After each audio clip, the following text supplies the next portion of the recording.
Hi Unraiders, and welcome back to another episode of the Uncast show. Now, it's been a little while since we've done an interview on the channel, and today we have a very special guest. For anyone who's been in the Unraid community for more than a few years, this man needs no introduction. He's one of the original content creators, and he's helped thousands of us get our services up and running. And he's actually just returned to YouTube, and it's been celebrated by everyone. So please everyone, give a warm welcome to Ramy from Ibracorp. Ramy, absolutely awesome to have you here, my friend. Thank you, Ed, for having me on the show. Mate, let me say, it's been a few years in the making, but it's a pleasure to finally hook up together. Everybody's asked for it for the last few years, so it feels good. Yeah. Yeah, we've finally done it. And it's great to finally meet you. We spoke a few days ago during the week, and we've been like emailing each other, discussing ideas of collaborations and things we might do. Now, I think a lot of people listening, they're obviously going to think that Spaceinvader One and Ibracorp on the same screen is a big moment, because we're kind of a bit like the OGs of the Unraid creator world, aren't we, Ramy? So who do you want to be, Snoop Dogg or Dr. Dre? I'll take Dre on this occasion, but either is a good option, mate. I don't think there's no competition there. But no, look, I think it's true, man. We started, at least I started back in 2020. You started a lot earlier than I did, and people have been loving our content since then. So it only made sense to finally meet up together and hopefully get some more content out together as well. You know, what do you remember about the community when you first started back in 2020, Ramy? Oh, apart from the videos, the occasional videos that we had out, it was mainly forums, and the community still felt pretty small in the Unraid world. Like, not really many people knew about it. I felt maybe the company at the time still felt pretty young, in that kind of early stages. And now, when I look back in 2025, it's just amazing how much of a staple item Unraid's become across the environment. So, yeah, it's a very different playground than we had, definitely. Yeah, definitely. What actually got you started with Unraid in the first place? How did you actually find the OS? I have a sister with a disability, so my approach was I needed something easy for her to be able to watch media, and Plex was that option. So I went down the deep dive of how can I host Plex, how can I make it easy for myself. Obviously I had a little bit of sysadmin background, so I wasn't too worried about trying something new. But when Unraid came along, and that was my first introduction to Docker as well, mind you, had no experience with Docker whatsoever. A way to kind of click and install things, and I was like, you know what, this is great. Anyway, I started looking on YouTube. I found you. You're one of my first kickoff inspirations, mate. So I thought, this is awesome. Someone's covering it as well. I can follow along. And it's been great. Yeah, well, I'm sorry I had to put you through having to listen to my voice all that time ago. I'm sure my microphone was a lot worse back then. Mate, you were a diamond in the rough. As I was finding content, I think one of my biggest gripes with content creators at the time was they tend to waffle on so much. You could get 20 minutes into a video and still not be at the point of the video yet. So I thought, well, I'm going to go ahead and try and make some content, see what people think, and took some learnings from yourself as well. And here we are. Awesome. Yeah, so a while back, a post appeared on the Unraid subreddit titled I Miss Ibracorp and Spaceinvader One, and it absolutely blew up. So what was it like for you seeing that massive outpouring of support from the community? That was huge, mate. I mean, I was taking a very long break from the channel, just focusing on life and kids and all the rest that comes with it. And so I thought, I just didn't have time. But when I saw the post and saw how many people agreed and said, hey, we'd love for them to come back. We really missed their content, the way they presented things, broke down ideas. That was kind of like a kick up the butt to just get back into gear and say, you know what, we have an audience here that wants and likes our work. Yeah. I would love to be able to keep serving them and giving them stuff that helps. And, part of what we do, and I'm sure you might agree, Ed, is we like to educate, and we like to take what could be technical or complex things and try to make it easy for people to follow along. Because my personal belief is the more people we can get into, whether it's self-hosting or open source is a good thing. So definitely. Yeah, that's one of my main inspirations. But yeah, the Reddit post, mate, it was unbelievable. I mean, you saw it. You saw how many people were screaming for us to come back and pump out some content. So it's been good. What caused your kind of break in content creation? I know that you've had, 2 children. I'm not sure if the community kind of realizes you've had 2 children in the last 4 years, isn't it, Ramy? Yeah, they're 4 years old now. Yep, turned 4 a couple of months ago. So they can take a lot of time, especially in those first couple of years, just trying to support the wife and the family. And then on top of that, yeah, my work priorities started really piling up as well, and I was concentrating on a lot of things at once. And for anyone with a day job, you can imagine it kind of sucks a little bit of the creativity out of you when you having so much on. So I guess I just needed a little bit of time to make the time, if that makes sense. Yeah, and I remember in the post you said you didn't want to churn out content that was poor quality just for the sake of kind of YouTube algorithms. I think that's like a really good thing, and a lot of creators feel that. But, it is quite easy to burn out as well. A lot of people don't realise that a video that is 20 minutes long that we might create, it didn't take us 40 minutes to make. It takes a lot longer than that. And I've just noticed there's another fine product from Ibracorp that's come out just a couple of days ago on Pangolin. Yeah, that was heavily requested one. That one, and yeah, lots of room to expand. Can you describe what Pangolin is and why people might be interested in checking out that video, Ramy? Yeah, definitely. So Pangolin is a reverse proxy / tunnel / a replacement for your current way to access your resources remotely. Really, really cool application. I suggest a lot of people check it out, even if it's not with our video. But the project is great. The ability for people to replace something like Cloudflare Tunnels. We have a lot of our audience that prefer self-hosted solutions. So I thought, we have to show this one off, and it was great to work with them as well. So does it allow people to get around carrier grade NAT if they've got that, like a Cloudflare tunnel would? They can, yep, correct. A lot of the time they use something like a VPS to set it up on rather than directly on Unraid. But so we wanted to demonstrate the Unraid aspect. We wanted to replace a reverse proxy. Here's a great option. But I reckon the next one we might do, we'll do that VPS tunneling option as well. Yeah, that'd be a really awesome thing, because you can have a VPS for like $5 a month, can't you? Yeah. So it'd be nice to have a self-hosted Cloudflare tunnel that you don't have to worry about. A lot of people worry about streaming Plex, Jellyfin, MB, and things through Cloudflare tunnel. Yeah. Getting in trouble for too much data going through. So with a VPS, if you've got unlimited data, that would be a really great thing, I think. $5 a month as opposed to paying the pro price of Cloudflare, for example, to be allowed to use sort of caching. Kind of makes sense, doesn't it? You want to probably host it yourself. Yeah, $5 is just a cup of coffee. So that kind of gives me a little bit of a good segue to ask you some kind of quick fire questions. I used to do this a lot with my interviews just to get to know you. So coffee or tea, Ramy? What do you prefer? Coffee first. Yeah, coffee. Good man. I've got my coffee here, but going cold on the desk. And a nerd version, btrfs or ZFS? I have never been able to wrap my head around ZFS properly, so I'm going to say btrfs just based on my knowledge set at the moment. Cool. Let's throw in a really controversial one, and you have to give the right answer here, so I'll never speak to you again. Star Wars or Star Trek? Star Wars. Yeah, good man. Well, they're both awesome, really. There was no wrong answer. I actually liked Star Trek as well, but I never got into it as much. I wasn't part of that crowd, I suppose, so I just got into Star Wars, and that was pretty late in my life. But, mate, what a cinematic masterpiece that is. Yeah, I've been running a container called, Ersatz TV. And by the time this video goes out, that Ersatz TV video will be out on my Spaceinvader One channel. Beautiful. And it's a really cool application, Ramy. I'm not sure if you've ever heard of it before. No, tell us about it, mate. It allows you to create your own TV channel, basically. So it connects either to your media library, or you can connect it to your media server, Jellyfin, MB, or Plex. And you basically make your own TV show, like live TV.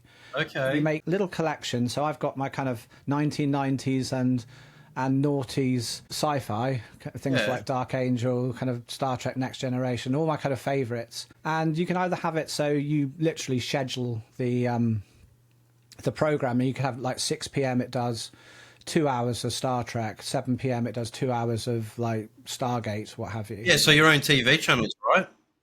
Basically, yeah, and you then just connect that up to as an HD home run channel to Plex, MB, or Jellyfin, and so all of your people who you share the channel with can watch these live things. And what I find so cool is you start watching something you'd never normally watch. Yeah. And I found some sci-fi shows that I thought, wow, I've never actually heard of this one. It's actually pretty cool. And because you can't fast forward, rewind, you're kind of stuck with what you got. Yeah. Yeah, and you can actually put adverts in as well. Like a lot of people download like a 1980s advert pack, and so you can actually have it so it does filling out the kind of gaps. So like if the TV show is 40 minutes and it needs to do an hour, it can kind of put 5-minute blocks of ads during that hour to kind of pad it out to the hour, so everything stays. Is this DizQ TV? Is that what you're talking about? No, it's called Ersatz TV. Ersatz. Okay, yeah. I did try DizQ TV. Oh, I'm probably mispronouncing that like everything else with my accent, but that was cool, and it is a little bit dated now. So it'd be great to see your video and check this one out, because I actually quite liked it. The kids found it quite useful too, to have a kids channel that I could just schedule a whole bunch of stuff on, and they'll watch it as it's live. Yeah, it's really fun. Like if you're kind of working and you can chuck it up on another screen just in the background, it's just playing random episodes. You don't have to think about it.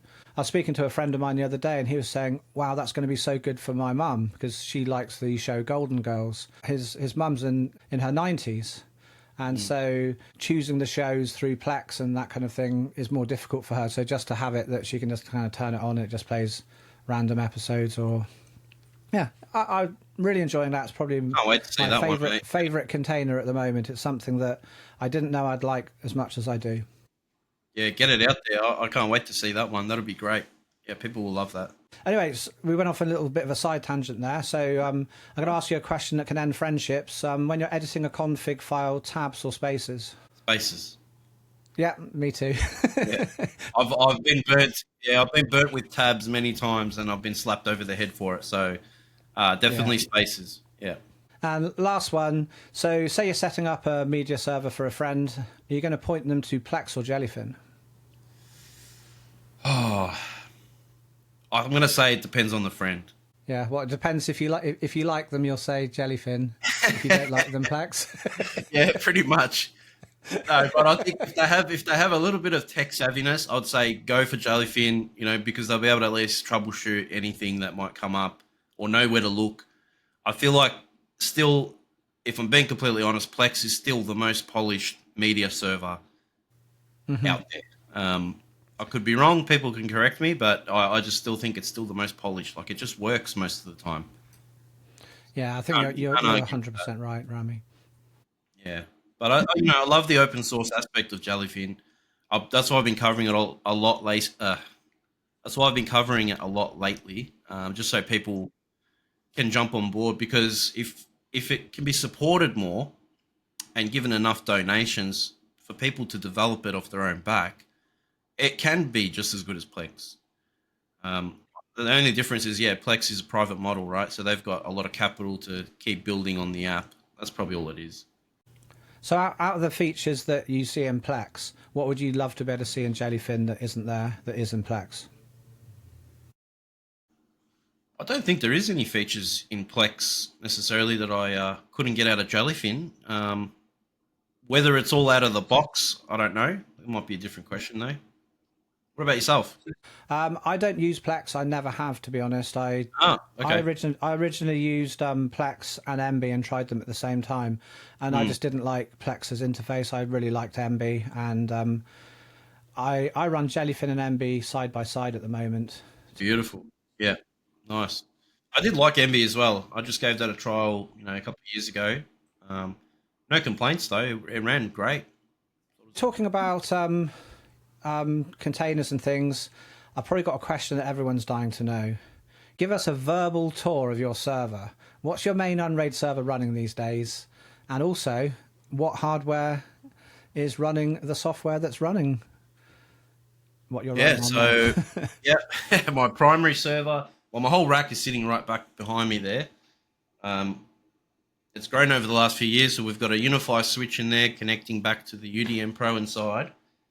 I have a Dell R720 rack server. That's the new fresh start Unraid Zero to Hero kind of server. I use that as my play bench. And then underneath that is a Silverstone case. I did that whole video around building it from scratch, which was a learning experience for me because I don't know about you, Ed. I've never done a rack server with the whole HD enclosures in the front. So that's just the case. But in terms of the hardware running on it, I've got an i9 10900. Nice. Using an iGPU on there. I've got 64 gig of RAM. I've got to meet one of my Discord members the other day on voice chat, and the guy has, I'm not going to drop his name in case he doesn't want to, but he has like a terabyte of RAM. Oh, which man, was wow. the first time I've ever seen insane. that. Yeah. That is insane. Could not believe it. He had a whole story around how that happened, but I just couldn't believe it. I was like, a terabyte of RAM. So he runs game servers on there. That's what he was saying. That's pretty much the hardware. It doesn't take too much. I don't run a graphics card. I've always wanted to, but I found for my use case, I guess I didn't really need it. You might be different on your end, but I know you've actually covered graphics cards quite a bit in terms of media servers, so I did follow along on all that. But for myself, I think that the Intel iGPU seems to do a great job on its own, so I haven't needed to. Yeah, I think the Intel iGPU does a better job than, something like a Quadro P2000 by NVIDIA for transcoding. It's just so much more efficient, much more power efficient. But are you kind of interested in VMs and that kind of thing? Is that something you kind of do, or do you tend to you're just like a Docker man and you run physical machines as opposed to virtual machines? No, so I don't run any virtual machines on my Unraid server. That's really mainly my media server. There's a couple of miscellaneous apps, but most of it at these days is doing media automation and Plex and Jellyfin now as well, sorry. But for virtual machines and things like LXC containers, I use Proxmox, and I've got that installed on our cloud server. I kind of hate calling it a cloud server. It's just a server with Hetzner. So, a cloud server is somebody else's server. Hetzner are great, aren't they? They're really good. Like I bought off Hetzner one of their kind of used servers from the server auction. I think I pay about $29 a month, and I've got, I think, 6 terabytes hard drive and a couple of 512 SSDs and an old Intel 6700, I think it is. Yeah, but it's great. Yeah. My partners Hawksy and Duck, the late Duck, introduced me to Hetzner, and here in Australia we get no really good options like that. You'd be paying $300-400 Australian for half of what you get from Hetzner. Wow. Obviously, you get the latency reduction. It's going to be here in the oceanic area, but I just can't go wrong. I think I pay €80 for this kitted out server with 128 gig of RAM, and I just run a bunch of containers on there. Yeah, so it's been good. Yeah, so we'll put a link to Hetzner, I think, in the description of this video. Yeah, please do. Maybe one day they'll sponsor us. I did ask them to once, but if you're listening, Hetzner, I did ask you when I was doing a video on installing Unraid on a Hetzner server. I made a script that would download the download Unraid, and using their rescue media, it would put it onto a USB flash drive and then reboot. I said, would you sponsor me? And they said, nah. Yeah, they're very curious like that. What do? We've just installed Proxmox directly on the server, so it's running as on the host, which with a little bit of trickery, and man, it really takes advantage of something. Rather than paying for multiple VPSs, you just host your own static IP. It's great. Yeah. So is that where you're going to put your Pangolin when you're running it on VPS, do you think? Yeah, I think I'll just do that. I'll run a small container. The networking side I haven't quite figured out yet because we've got pfSense on there, and oh wow, trying to understand how it's running. I don't want to get into the kind of weeds too much in this kind of podcast, but how do you find the stateless firewall with Hetzner? I find it a real pain personally, but I don't even use it. I don't think. Is that on by default? You mean? Yeah, it's just a stateless firewall. So it's very difficult for doing kind of various things. But okay, and so What services are you running on your server? So just kind of media things. Anything else that's not media that might be running on Unraid? Anything that's not media related. I've got an application that I like a lot called Notifiarr. Really good developer, Nitzua, worked on that. And that, apart from notifying you about all the services you've got plugged into it, it has a wide range of things it plugs into. It hooks up to something called the trash guides as well. I kind of covered that in past, and you might be familiar, Ed, with this, but it allows automatic syncing of those profiles too. So you can bring those down to all of your automation apps and make things a little smoother. It's mostly hands off. I really don't touch the server too much, apart from making videos for people. And then I've got a couple reverse proxy things running, like Traefik and Nginx Proxy Manager. Yeah, so anytime I want to get something external, I'll run that. Yeah, your Traefik videos were really awesome, Ramy, I must say. Yeah, thank you. I can't take all the credit. That was definitely a team effort there. That was a hard one. And we actually had some good input from Traefik as well, which always helps. Oh, wow. Yeah. So what a lot of people don't realise is, there is like a kind of community behind Ibracorp. Not just the YouTube channel, but you've got a Discord channel, you've got Ibradocs, GitHub, etc. Can you tell us a bit about Ibracorp, the Ibracorp ecosystem? That's the word I'm looking for. I'd love to, yeah. So when I started off making content, I realized, all right, there was a lot of like-minded people. Should develop a space for them to come in and share their ideas. And one thing I've kept in the back of my head this whole time, the past few years, is I'm not the smartest person in the room in every scenario. There are people that, and you've met them, Ed, these are people that are super brainiacs, man. They know stuff back to front. The part where they may struggle is trying to get that concept out to others to understand, right? So a lot of the developers I meet, for example, are super intelligent people. And sometimes they just don't have the time or the energy to try and translate it for people that maybe not as super intelligent, right? But I believe their product is so good that I want to get it out to as many people as I can. So anyway, we create this Discord server, people start joining. And then I realized this really is a communal thing. So if I'm going to cover a topic, I try to reach out to the developers first, ask them, hey, we want to cover this in a video. Is there anything you'd like to share that you'd want to highlight or, anything like that, and try to make it collaborative. And with or without them, if that doesn't work or it does work, we take that feedback, and then I ask pretty much the group and the community, what do you guys want to see? I say, I would love to see a video on this. That makes my job easier as a content creator because I can make exactly what people want, right? And at the same time, I get to learn because I get to learn from all these people. They show me how to do it all, or they might help me and provide input on a video I'm already doing myself and correct me as I'm going. So I get to keep learning. And I think that's better than just pumping out content, assuming I know everything. That's really great, Ramy, how you get the feedback from the actual developers. That's really cool that you can get that relationship going. I think that brings a huge amount of value to your videos, and I think that's a really great thing. Can I ask you, Ad, before we move on, I want to know more about you as well, mate, and your channel. I think a lot of people would love to know more about you. I don't know if you've covered it already, but I'd certainly like to know more. Sure. So I started my YouTube in 2016. There wasn't any Unraid content, and I kind of fell into the Unraid content making. I'd used Unraid since 2012 on and off. I really kind of got into Unraid, I'd say seriously when Unraid 6 hit and there was VMs and Docker containers. I thought, wow, this is just awesome. And I started my kind of computer life, I would say, with computers like Commodore 64, Atari 800, the early kind of like IBM PCs. And in those days, it was just so fun to me, and I absolutely loved it. I've worked in IT for, since about 1998, and it kind of got more and more boring, I found, as the years went on. Kind of IT just like, it's always a fun subject, but it kind of got a bit kind of stale. And then Unraid 6 came out, and like Docker containers, VMs, like just so easy to do. And it just put that same spark of fun back into kind of computing that I felt I had when I was a child with my kind of Atari 800, and just tinkering with it and feeling I can do something with it. I used to sit in my bedroom like writing stupid games. One was called Lightbulb Larry on my Atari 800, where you kind of put little bulbs in a socket on a platform and jumping over things. You know, just to be able to make stuff on your own and do things, I found that, you know, really great.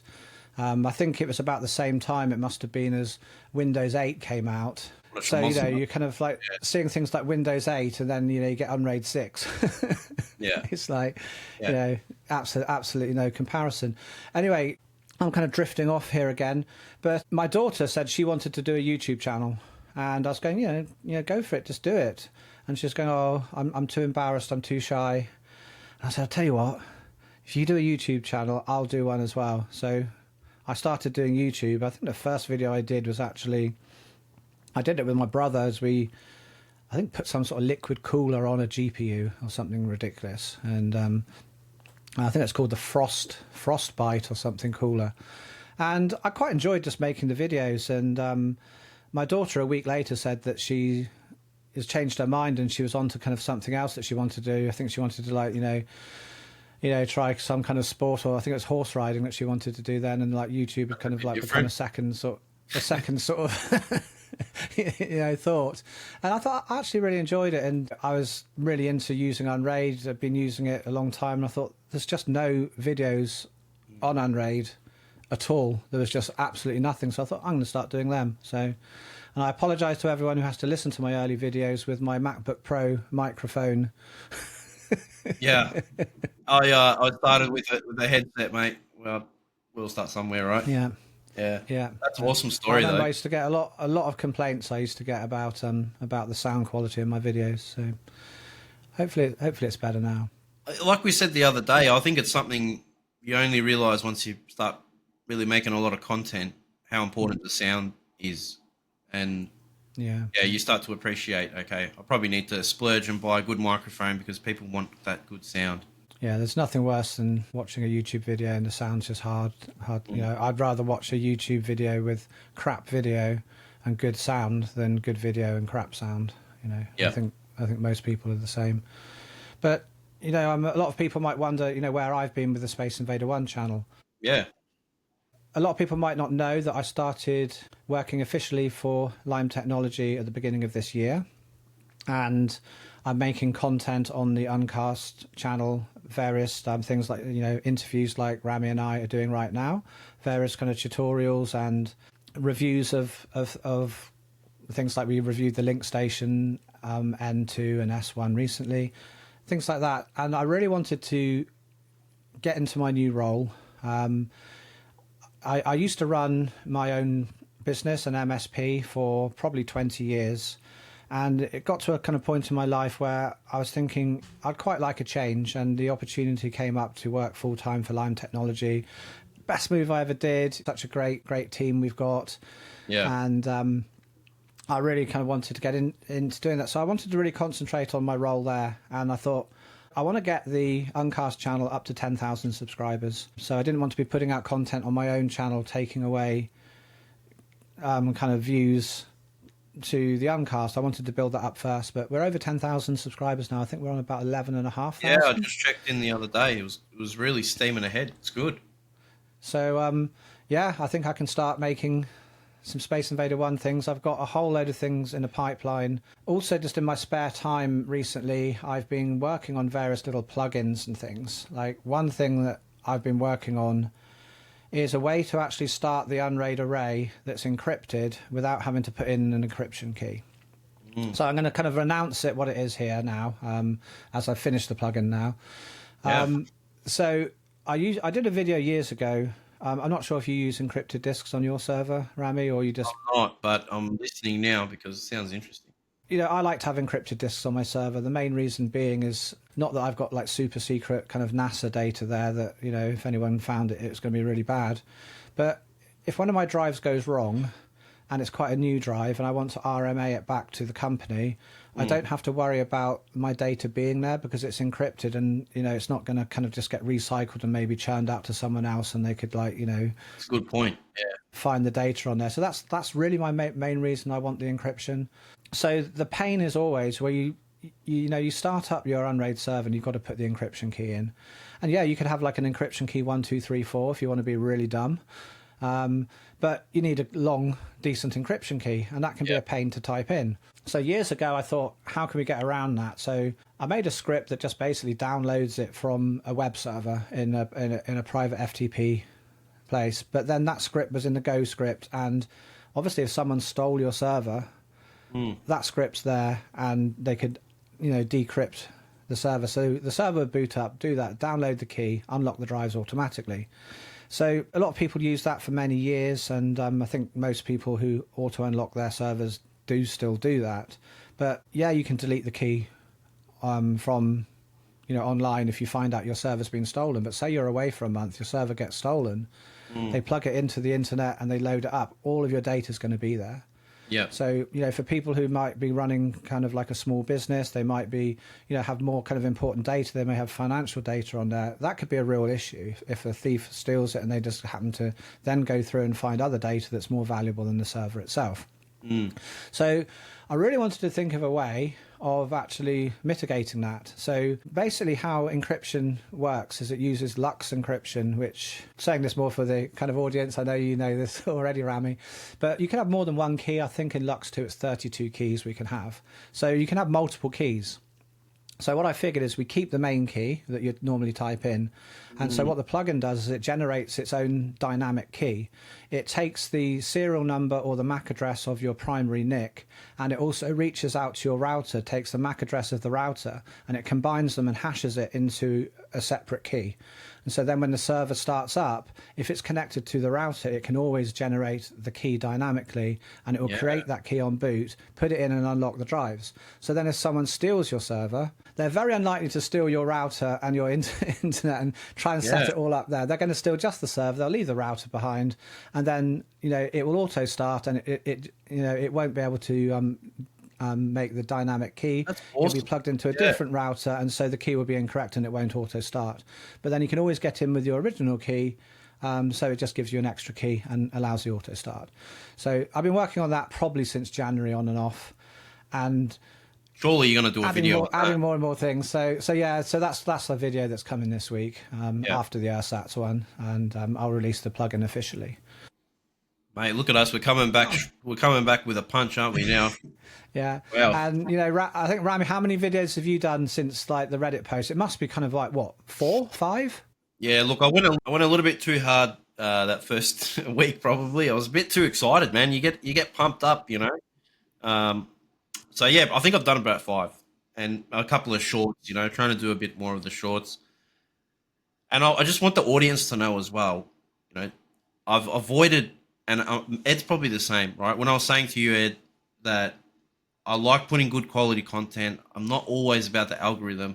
There is also a point where you're like, your channel just can't grow without doing some sort of stuff, that YouTube likes, even though they say it's what the audience likes. So it's important to do a couple of things like shorts, and I'm just trying to do a bit more of that.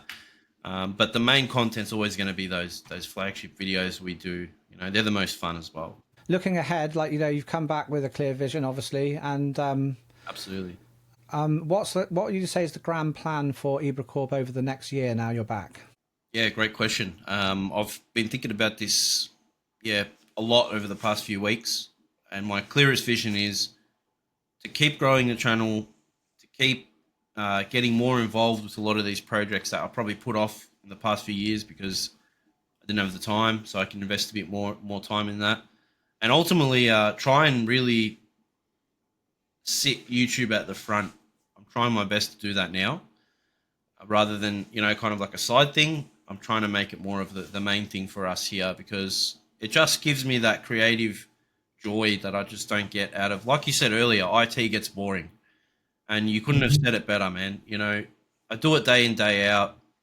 There's only so much you can do before you just need something different, and doing this gives me something different almost every week. We can pick and choose what we want to cover or how we want to cover it, and you're writing plugins for yourself, and what kind of job gives you that opportunity as often? Usually you kind of have to just toe the line, right? So yeah, I'm really looking forward to the next 12 months of just getting more and more content. And I'm hoping the channel grows naturally because of it, as it has been anyway.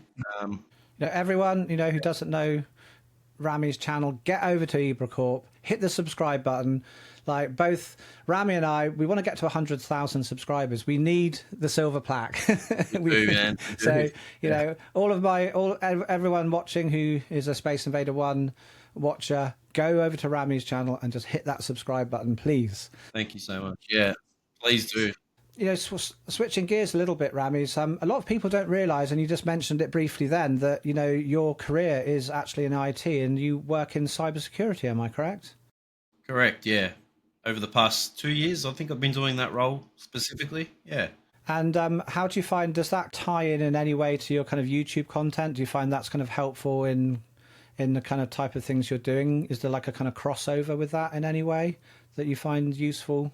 Yeah, there is in the sense that I have to deal with a lot of various different vendors on a day-to-day basis, or I'm looking at new products for, my day job, so to speak, which exposes me to a lot of various different tools that are out there.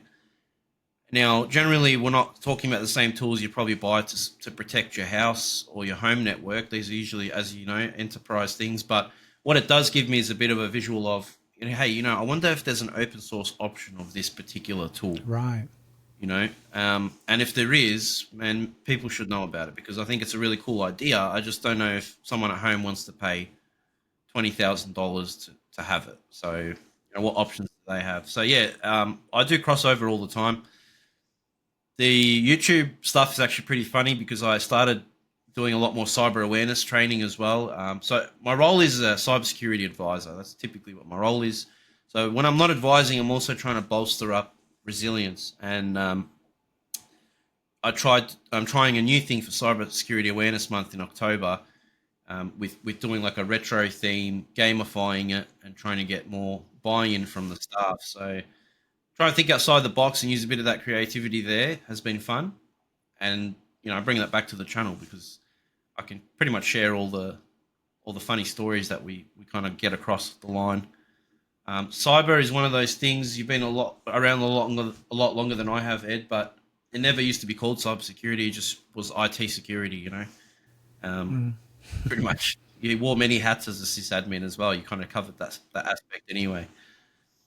So yeah, bringing it back to the channel, people have been really keen on, okay, we've got all these awesome apps. How do I actually protect myself? And so having that experience with whether it's firewalls, next-gen firewalls, thinking like Cloudflare and at that level as well, it'll be useful. People will like it.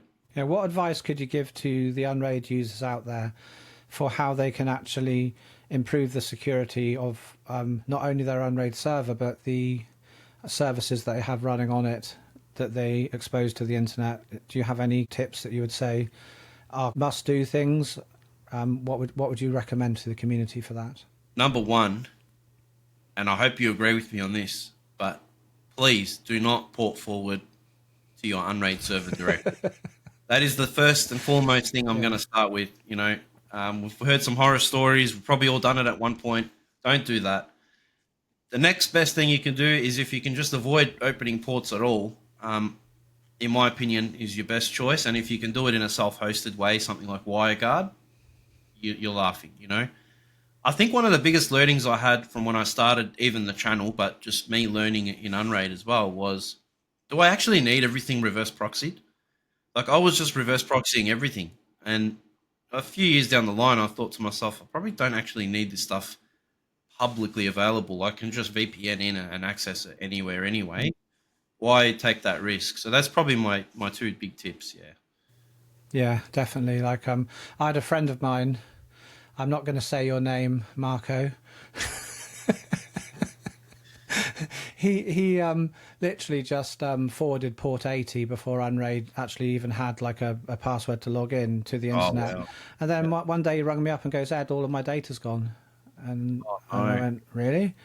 And he just forwarded port 80 because he wanted to be able to, when he was at work, access his Unraid server. And like, yeah, so never forward ports, because then you're, reliant on, even if it's an application, you're reliant on the how good is the security of that application? And generally, it's all bots. It's bots scanning 24/7, and they're going to beat you 9 times out of 10. So just don't take the chance if you can avoid it. Yes, that's a really good point, Ramy, like it's bots. Because I think a lot of people, they kind of think, well, why no one would bother trying to hack me? I'm just a little home user. Yeah. But bots don't give a... I was going to almost swear then. Yeah. Bots don't give a rat's earlobe about that. Yeah, thank you, Ramy. Thank you for pulling me out of a hole there. Yeah, so... Definitely just protect yourself, man. Don't even do it if you can avoid it. That's the best thing you can do. But, I think I was the same as well. I'd reverse proxy things, for the sake of it. I think I don't need to be reverse proxying that. But I think now we've got Tailscale in Unraid. I'm not sure if that's something, you use a lot, Ramy. But I love it. Yep. Love it. It's great because you can give access to not only yourself, but you can just send a share link to a friend like, oh, do you want to be able to access this container? You put Tailscale into it and then give them access just to that one. That's a great use case. I haven't even gone that far. Well, one use case I really like, I'm a big fan of Vault Warden. I'm not sure if that's something you use yourself, Ramy. It's for everyone listening, it's a self-hosted password manager. But with Vault Warden, you have to use a domain. So I don't like using a domain. So you've got to have like password.mydomain.com. You have to have that because the clients use it that you have in your web browser to be able to fill in the passwords. They need that, and it needs to have an SSL certificate. But I never used to like having it exposed to the internet. Even though they've got very good security in the software, it was still, someone could go to that web page and it would say, do you want to log in? I didn't like that. So I thought, well, Tailscale can fix this. So what I did is I just made an A record for password.mydomain. I installed SWAG, which is my favorite reverse proxy personally, which is just an Nginx reverse proxy. And I put Tailscale into that. So it had its own Tailscale IP. And then what I did is I made an A record for password.mydomain.com to that Tailscale IP. And so that's great. On my tailnet, it would resolve. It would have an SSL certificate, and so long as I'm connected to Tailscale, I can access my my password manager. And my wife as well. I put Tailscale on her phone and stuff, so all of her passwords. And so it still works with the domain, but it's linked into Tailscale. So I love Tailscale. I think it's... Yeah, man. Ever since, we started with the Docker container, and then when it came out as a plugin, it was... I remember you did the Tailscale. You were I think you were the first person that actually showed me Tailscale. Like I remember you had the Docker container. Yeah, that was thanks to Hawksy on that one. But yeah, we got the video out, and then now obviously we have the plugin. I push everyone to the plugin. I say go do that. We're hoping to do the Tailscale video soon as well, as an update. But I use it all the time. So all my stuff, when I'm trying to SSH into my servers, first thing I do is I fire up my Tailscale, has access to that separate network, and I can work normally, without reverse proxying anything, which is great.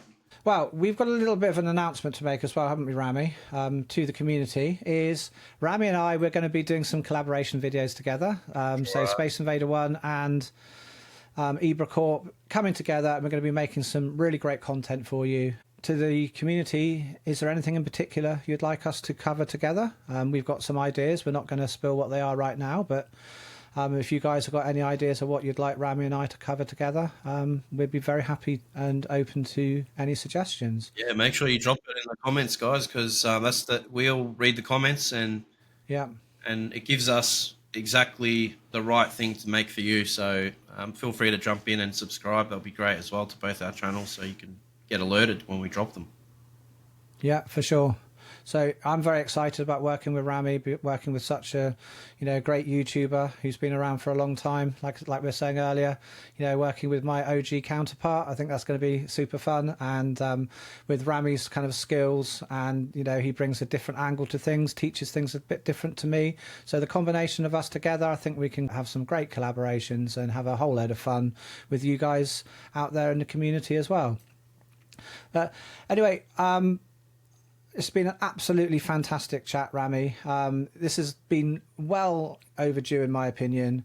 And I know all the community, hopefully, is going to love it. But before I'm going to let you go, I'm going to just say again, I'm sure everyone already knows, but where can they find you? You know, plug everything, the YouTube channel, the Discord, the GitHub, all of it. Where can people find Ramy Ibrahim? No worries, guys. If you want to find our channel, it's youtube.com/c/Ibracorp. And you can also get to our website, ibracorp.io or ibracorp.com. And we'd love to have you. You'll find our links to our Discord all across all of the socials. And we're also on Twitter as well, Ibracorp_IO, Reddit, all the rest.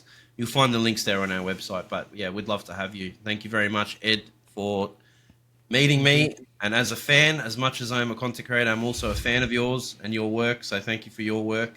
And opening likewise, I'm a fan of yours as well. So yeah, we're both having a bit of a strange moment, like being fans of each other. So, but Ramy, thank you so much for your time today. You know, and thank you for everything you do for the Unraid community. It's people like you that make the Unraid community great, and also people like you in your Ibracorp ecosystem. I've got a question I've got to ask you. Ibracorp, I love the name. It's so cool. It reminds me of Blade Runner. Yeah, that's what it gives me, the Blade Runner vibes. Yeah, I'm not sure if that's where you got inspiration from, but I want to know, where did the name come from? It's such a cool name. All right, perfect story. It. I love Mr. Robot. I love the Matrix. I love, you know, all that dystopian technological future. I love that stuff. So when I had E-Corp in Mr. Robot, I thought, you know, I would love the channel to be almost, people don't really know what we are, a little bit generic, a little bit of mystery, a little bit, you know, dystopian. So I thought, yeah, Ibracorp, which comes from my surname, Ibrahim. So I just took Ibra. Oh, right, of course. Added Corp, and here we are. And there you go. Wow. Yeah, wow. Never thought of that. So yeah, it's the beginning of your surname. How cool's that? Awesome. What an awesome name. I remember you did a video a long time ago that was kind of like an animated video with a man kind of talking. Oh yeah, that was it was like an advert. Yeah. Poor attempt at AI. That was my poor attempt at AI. That was original AI, was it? Wow. Yeah. You were well ahead of the game back then. Like, you know, that was amazing. Really thank great. you. I can't say it was very good, but yeah, it was fun. It was fun. Yeah, definitely. Anyway, it's an honour to have you back, Ramy. You know, keep pumping out the content, please, but don't burn yourself out. You don't need to do 5 videos a week. You know, we're very happy to have you back doing 1 video a week. You know, maybe we'll push you to do 2 if you got the time. With you any day, mate. And a huge thank you for all of you guys listening. You know, keep an eye on both of our channels for collaboration content coming soon. You won't want to miss it. And until next time, take care, everyone. So it's a bye from me and bye from you, sir. Thank you. We'll see you in the next video.